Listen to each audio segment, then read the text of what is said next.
Amy Poehler and Naomi Watts both got frozen shoulder around the same time in their lives. Coincidence? The medical world is starting to think otherwise. And that's not even the most dangerous myth we're busting today.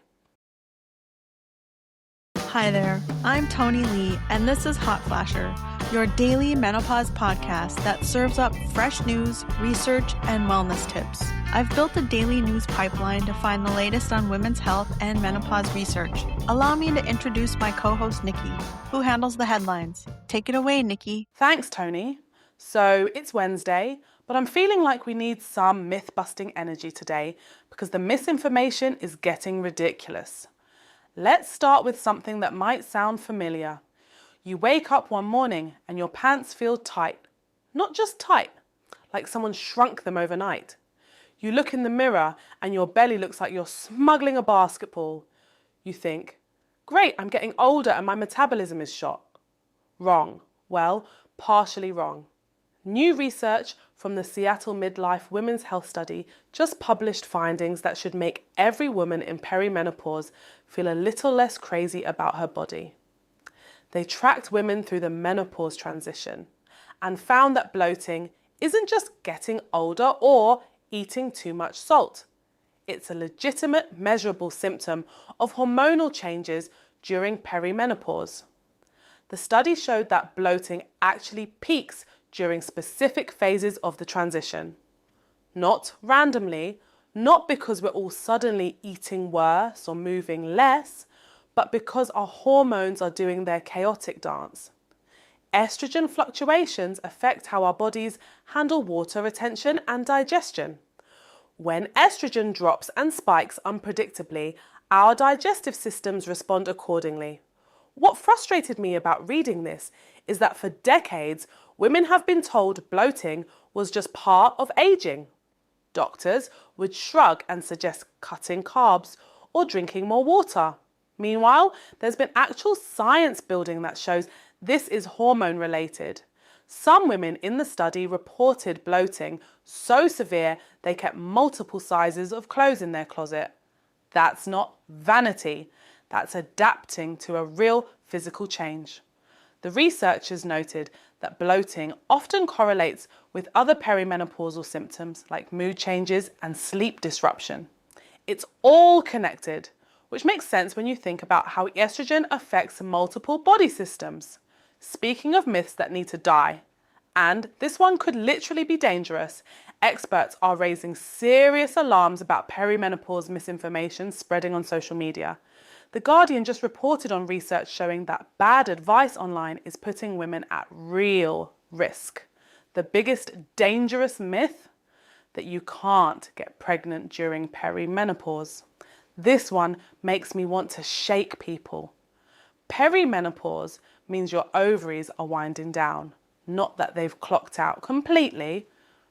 You can absolutely still ovulate irregularly, which means you can absolutely still get pregnant. But influencers and well-meaning but uninformed social media accounts keep spreading this idea that once your periods get weird, you're in the clear. The result? Unplanned pregnancies in women who thought they were done worrying about birth control. The other dangerous trend the experts flagged is people diagnosing themselves with perimenopause based on social media checklists, and then either demanding specific treatments they don't need, or worse, buying supplements and treatments online without medical oversight. I'm all for women being informed and advocating for themselves.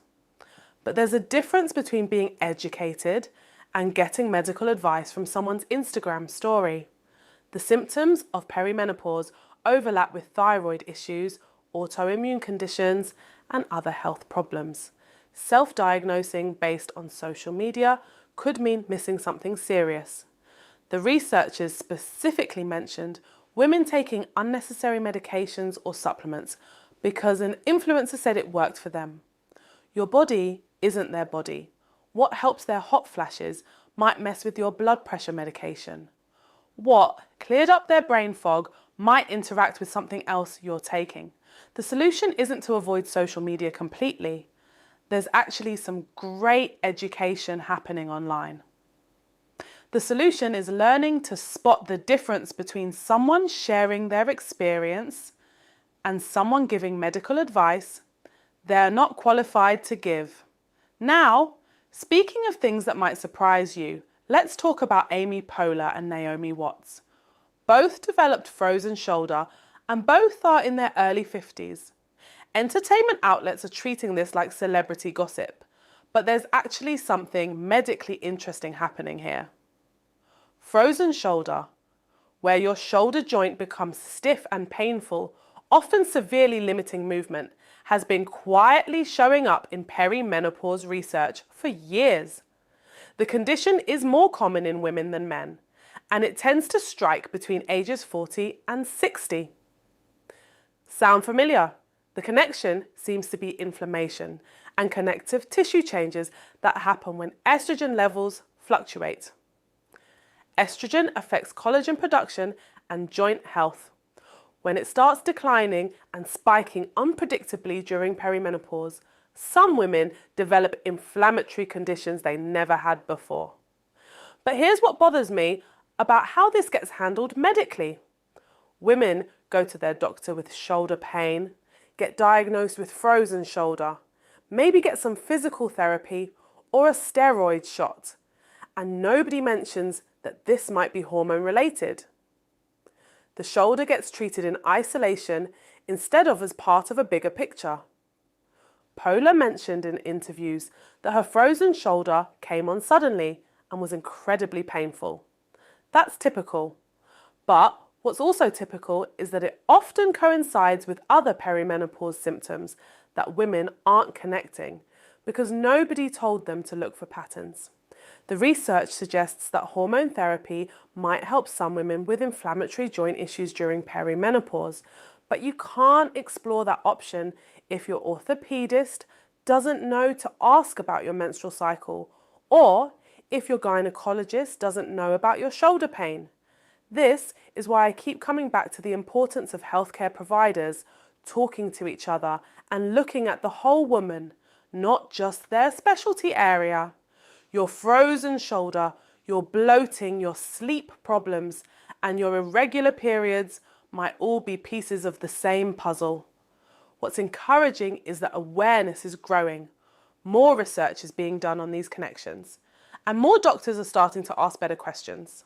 But we're still in this weird phase where the information exists, but isn't making it to the women who need it. So when you see celebrities talking about their health issues, sometimes it's worth paying attention not just for the gossip, but for what it might reveal about common experiences that aren't being discussed enough in medical settings. How many women are dealing with mysterious shoulder problems right now and have no idea it might be connected to their changing hormones? Thanks for listening to Hot Flasher. We're back tomorrow with more, so don't forget to subscribe. See you tomorrow.